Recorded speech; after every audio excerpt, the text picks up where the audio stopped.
ঠান্ডার দিন, বিয়ে বাড়ি আর রিসেপশন পার্টি এই সব নিয়ে ব্যস্ততা। তবে তোমাদের জন্য বিয়ে বাড়ির মানে কি, আমার জন্য হচ্ছে খুব সুন্দরভাবে নিজেকে আবার একটু সাজিয়ে গুছিয়ে নেওয়া আর বাক্সে বন্ধ থাকা সেই শাড়িগুলো বের করে পরা। আজকে আমি যেই বেনারসি শাড়িটা পরে রিসেপশন পার্টিতে গেছিলাম, সেটা হচ্ছে আমার শাশুড়ি মার বউ ভাতে পাওয়া একটা গিফট। তবে যাই হোক, এই শাড়িটা মা অনেক যত্নে রেখেছিল, তাই পরে যেতে পেরেছি।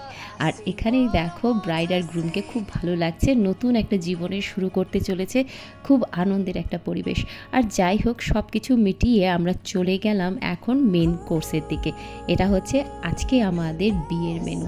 এখানে রয়েছে স্যালাড, প্লেন ভাত, প্লেন ডাল, আলু ঝুরি ভাজা, আরও অনেক কিছু। তবে সব সরিয়ে রেখে বসে গেলাম প্লেটে, কারণ ভাত পড়ে গেছে। আর গরম গরম ডাল লেবু দিয়ে শুরু করে দিলাম, সাথে পনির আর অনেক কিছু ভাজা ছিল।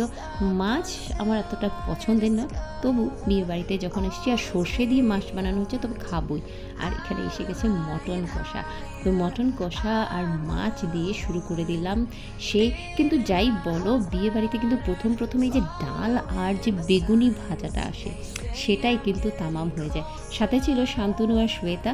এখানে কিন্তু একটা দেখো কি সুন্দর, ভালো লেগেছে। পুরনো আগে যেরকম আমরা ডেস্ক বেঞ্চে বসে খেতাম, সেই জিনিসটা দেখতে পারলাম।